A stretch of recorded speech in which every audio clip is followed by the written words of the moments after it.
좋은 질문만이 정답을 준다. 거짓말을 잘 하더라고요. 최근에 AI랑 6개월 이야기하고 자살한 사람의 뉴스도 보았습니다. 실제로 제가 GPT를 사용할 때 고마워라든지 감정이 들어가는 영어가 들어가면 컴퓨터가 윙 돌면서 전기세가 많이 나온다고 하더라고요. 4개의 동그라미가 교집합되어 있는 것이 나의 편집이다. 안녕하세요. 사회좋은 엄마입니다.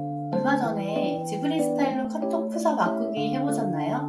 저도 엄청 열풍이어서 한번 해봤는데요. 그러면서 생성형 AI라는 걸 경험해보게 되었습니다.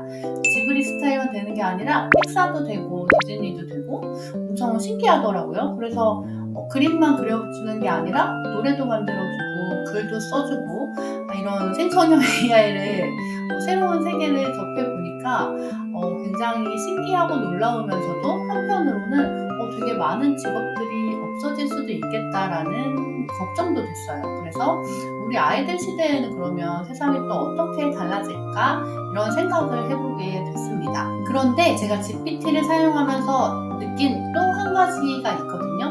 생각보다 거짓말을 잘 하더라고요. 그러니까 항상 진실만을 얘기하는 게 아니라 굉장히 그럴듯하게 이야기를 해주는데 그게 잘못된 정보일 때도 종종 있었거든요. 그래서 거기 검색창에 보면 사실을 확인하시라고 밑에 적혀 있더라고요. 그래서 제가 느낀 건 좋은 질문만이 정답을 준다라는 결론을 내렸어요. 그렇다면 우리의 역할은 좋은 질문을 하는 사람이 되어야겠구나. 그래서 최근에는 호모 쿼렌스, 호모 인퀴리투스 이런 용어가 또 생겼다고 합니다.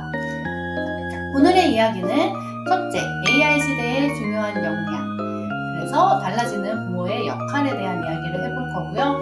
두 번째로는 AI가 대체하기 어려운 직업들, 그리고 마지막으로 내가 진짜 좋아하는 일 찾기, 그래서 이키가이라는 개념에 대해서 이야기해 볼 겁니다. 10년 전쯤에 이런 기사가 난 적이 있어요. 컴퓨터가 고양이랑 강아지를 구별할 수 있다. 그때까지만 해도 우리가 AI를 이렇게 위협적으로 느끼진 않았던 것 같아요. 왜냐하면 인간보다 오류가 더 많았거든요. 그런데 그 지각형 AI 시대를 지나서 현재 생성형 AI 시대의 AI는 굉장히 위협적입니다. 실제로 마이크로소프트 이런 빅테크 기업들이 인력을 감축하기 시작했거든요. 그리고 앞으로는 이제 에이전트 AI까지 실행이 되면 개발자도 많이 필요하지 않다고 하더라고요. 그렇다면 인간에게 요구되는 역량은 무엇일까요? 이 말은 예측 가능한 직업이 사라지고 있다라고 생각이 됩니다. 그런데 제가 사용해 보니까 지금의 AI를 잘 사용하려면 어떤 디벨롭의 과정을 좀 거쳐야 되더라고요. 그러니까 일의 처리 과정, 프로세스를 알고 있어야지 잘 사용할 수 있겠더라고요. 그래서 실제로 신입사원들보다 관리자급의 시니어들이 더 잘 활용한다는 연구 결과도 있습니다. 결국 우리는 AI랑 경쟁하는 것이 아니라 이것을 어떻게 활용하느냐, 또 어떻게 협업하느냐, 이런 문제를 던질 수 있을 것 같아요. 자, 그래서 결국 내가 어떤 직업을 가질까라는 질문보다는 나는 어떤 사람으로 살아갈까라는 생각을 해보아야 할 것 같습니다. 저는 거기서 스티브 잡스의 커넥팅 더 다츠가 생각났어요. 점의 연결. 그러니까 내가 이런 경험들을 다양하게 해 나가는 것들이 지나고 보니 걔네들이 다 전혀 아무 상관관계가 없는 것 같았지만 본인이 캘리그라피를 배우고 예쁜 글씨 쓰기 같은 걸 배웠던 것들이 나중에 애플을 디자인하는데 다 도움이 되었더라. 이런 것처럼 뭔가 목표를 가지고 그걸 하는 게 아니라 내가 살아가면서 하는 여러 가지 다양한 경험들이 결국에 나를 이루어가면서 뒤돌아보니 그것들이 다 연결이 되어 있더라라는 이야기였어요. 그래서 우리 아이들 지금 이제 점을 찍어가는 시기이잖아요. 근데 제가 이제 여기서 말씀드리고 싶은 건 어떤 하나의 목표를 가지고 막 이렇게 점을 찍어가는 게 아니라 여러 가지 다양한 경험 속에서 여러 가지 시도를 해보고 성공 경험도 하고 실패하는 경험도 하면서 성공과 실패라는 단어 자체도 거기에 이게 맞나 싶고 그냥 그건 경험인 것 같아요. 그 경험들이 나중에 이제 그 아이가 성인 되었을 때 다 이제 연결이 되어서 그 아이를 이루게 되는 것 같거든요. 그렇기 때문에 아이가 실패하는 거에 대해서 우리가 문제를 해결하려고 하기보다는 그 경험 자체를 어떻게 아이가 인식하고 거기서 어떤 태도를 취하는지 그리고 옆에서 지지를 해주는 역할을 해주셔야지 막 GPS처럼 안내를 하는 역할을 하시는 거는 현대의 부모 역할은 아닌 것 같아요. 예전에는 좋은 대학에 들어가서 좋은 회사에 취직하면 그게 평생 직장이 되고 그런 삶이었다면, 현재는 평생 직장이라는 개념이 조금 모호해진 것 같거든요. 그렇기 때문에 GPS의 역할보다는 같이 동행하는 사람 또는 지지자, 부모의 역할이 달라진 것 같아요. 그래서 실패는 나쁜 거, 좌절, 우울, 불안 이렇게 생각하시는 게 아니라 그거 자체도 그냥 하나의 경험이고, 이렇게 했더니 잘 안 됐어 라고 하면서 거기서 배울 점이 분명히 있을 것이고, 또는 거기서 아이가 그럼 이렇게 해보면 어떨까라고 또 새로운 문제 해결을 해보는 경험을 할 수도 있거든요. 그래서 좀 바라봐주고 스스로 할 수 있게 기다려주는 게 더 필요한 역량이지 않을까 싶습니다. 그래서 아이의 실패를 과잉보호하거나 또는 실패하지 않게 통제하려고 하기보다는 여러 가지를 스스로 경험해보고, 그 과정에서도 좌절해서 아이가 울거나 화를 내거나 하면 감정을 처리하는 방법을 배워나갈 수도 있으니까요. 꼭 필요한 부분이기도 합니다, 사실은. 한 번의 실패도 없이 성인이 되었다가 그 이후에 실패를 경험하게 되면 감정을 처리하기 굉장히 힘들어지고, 거기서 다시 일어날 때도 훨씬 더 힘들거든요. 두 번째, AI가 대체하기 어려운 직업군을 알아보겠습니다. 첫 번째로는 공감과 감정을 다루는 걸 좀 어려워하더라고요. 실제로 제가 GPT를 사용할 때 고마워라든지 어떤 감정이 들어가는 용어가 들어가면 컴퓨터가 웽 돌면서 전기세가 많이 나온다고 하더라고요. 그래서 오히려 간결하게 뭐뭐 분석, 뭐뭐 요약하기 이렇게 딱 지시어만 짧게 넣으면 훨씬 빠르고 편안하게 처리를 하는 것 같았어요. 그래서 아직까지는 심리치료사라든지 정신과 의사, 상담가, 사회복지사, 간병인 같이 사람의 감정을 공감하고 비언어적인 신호를 해석하는 일은 굉장히 어려워하는 것 같습니다. 그리고 최근에 AI랑 6개월 이야기하고 자살한 사람의 뉴스도 보았습니다. 그래서 감정을 모방할 수는 있지만 진짜 공감을 느끼는 건 아직은 불가능하다라고 생각됩니다. 또 창의성과 상상력이 중요한 직업, 예술가, 작가, 뮤지션, 디자이너 같은 직업이죠. AI는 과거 데이터를 바탕으로 창작을 할 수 있지만 완전히 새로운 패러다임을 여는 상상력은 인간의 영역입니다. 우리가 지브리 스타일이라는 것도 결국 미야자키 하야오가 있었기 때문에 가능한 것이고, 미야자키 하야오는 작품 구상을 그림을 그려서 하는데요. 그 영상에서 이제 그 GPT AI 질문을 하니까 이런 날이 올 줄 알았다라고 하더라고요. 근데 결국 우리가 지브리 스타일로 사진을 바꾸는 것도 하야오의 그림이 있었기 때문에 가능한 거고, 디즈니 스타일도 월트 디즈니가 있었기 때문에 가능한 거잖아요. 그래서 그 완전 새로운 패러다임을 만드는 건 결국 인간의 영역인 것 같습니다.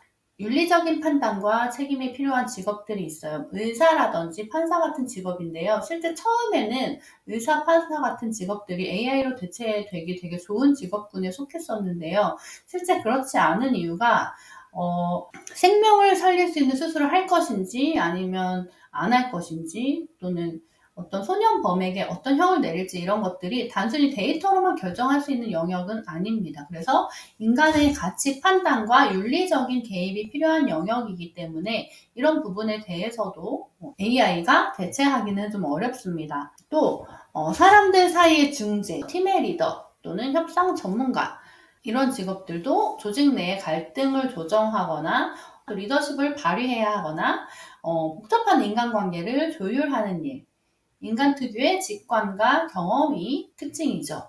이런 것들도 아직까지 AI가 대체하기는 어렵겠습니다. 마지막으로 불확실성과 즉흥성이 높은 현장직이 있습니다. 소방관, 응급실 의사, 이런 직업들인데요. 사실은 굉장히 위험한 직업이기도 해서 물리적 AI를 사용해서, 그러니까 로봇 같은 걸 활용해서 소방관이나 구조대원 같은 직업을 대체할 수 있다면 정말 좋을 것 같습니다. 그런 위험한 일들을 대신 해준다면 우리가 AI를 개발한 보람이 있을 것 같아요. 결국에 AI가 못하는 일을 우리가 선택하고자 하는 게 아니라 얼마나 이걸 더 잘 활용할 수 있는 사람이 되느냐가 중요한 것 같아요. 공감, 창의력, 직관, 이런 것들은 단순한 기술이 아니라 나만의 점이 필요한 일들입니다. 어떤 기술이 오더라도 이 점들이 연결되어서 나를 더 나답게 해줄 겁니다. 세 번째, 내가 진짜 좋아하는 일 찾기. 이키가이라는 단어 들어보신 적 있으세요?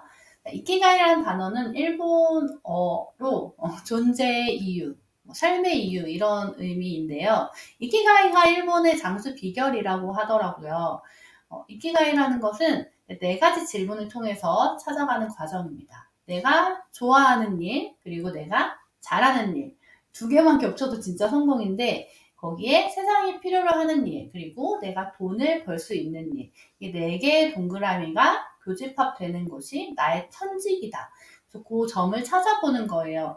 제가 실제로 저도 작업을 해봤는데 꽤 쉽지 않더라고요. 제가 지금 하는 일을 되게 좋아하고 전 그래도 10년 이상 해왔기 때문에 꽤 잘한다고 생각을 하는데 이걸 쓰는 데 있어서 한치의 두려움이 없냐 하면 그렇진 않았어요. 그래서 지금도 스스로 저를 들여다보고 저를 성찰하는 시간을 가지면서 계속 해나가고 있는 과정 중에 있습니다. 스스로에게 계속 질문을 던지는 과정, 그러니까 나에 대해서 생각해 보는 건 굉장히 중요한 것 같아요. 결국 이 이야기의 결론은 인생은 자기 이해 훈련이다 라는 거거든요. 어린 아이든 아니면 저처럼 중년의 여성이든 계속 나를 찾아가고 발견하고 알아가고 그래야 내가 나를 잘 이해함으로써 내 주변에 있는 남편, 아이, 친구들을 잘 이해할 수 있고 세상을 이해할 수 있는 거잖아요. 그렇기 때문에 이제 이키가이를 찾는 실천법에서 가장 중요한 포인트는 자기 성찰입니다. 그리고 다양하게 소소하게 이것저것을 시도해 볼 수 있어요. 이 유튜브를 하는 것도 그런 과정 중에 하나이기도 합니다. 내가 이걸 진짜 좋아하나? 내가 이걸 진짜 재밌어 하나? 재미있긴 한데 사람들이 나를 필요로 하나? 이런 것들을 좀 실험적으로 해보는 것이고요. 또 다른 사람들한테 피드백을 받으면서 내가 이걸 잘하고 있는 것인지 아니면 이게 좀 소질이 없는 것인지 그런 것도 알아볼 수 있겠죠. 그래서 중요한 것은 다이어그램을 그려보는 겁니다. 그림을 그리든 글을 쓰든 매일매일 기록하려고 저는 노력하고 있는데요. 그것이 굉장히 마음을 편안하게 해주고 또 자기 표현을 건강하게 할 수 있는 방법이라는 것을 알려드리고 싶어요. 자, 아무리 AI가 발전해서 세상이 달라진다고 해도 이후에 양자 컴퓨터가 나와서 더 빠르게 발전하는 세상이 된다고 해도 나는 누구인가? 나는 어떤 사람인가? 나는 무엇에 의미를 두는가? 이런 걸 잘 생각하고 두 발을 땅에 딛고 튼튼하게 서 있는 사람이라면 걱정은 하실 필요는 없을 것 같아요. 그래서 저도 다가올 미래가 두렵지 않습니다. 저희 아이들도 잘 살 거라고 믿고요. 어머님들도 마음 편안하게 그냥 아이들이 자기가 좋아하는 일을 할 때 더 격려해 주시고 다양한 경험을 할 수 있도록 지지해 주시면 아이는 행복하게 잘 살아갈 수 있을 겁니다. 오히려 엄마가 너무 아이를 걱정하거나 전전긍긍하는 태도가 아이를 더 불안하게 만들 수 있으니까요. 마음 편하게 아이를 믿어주시고 아이가 좋아하는 걸 찾아보려고 함께 노력해 주시면 좋을 것 같아요. 오늘 내용이 마음에 드셨다면 구독, 좋아요 부탁드립니다. 감사합니다.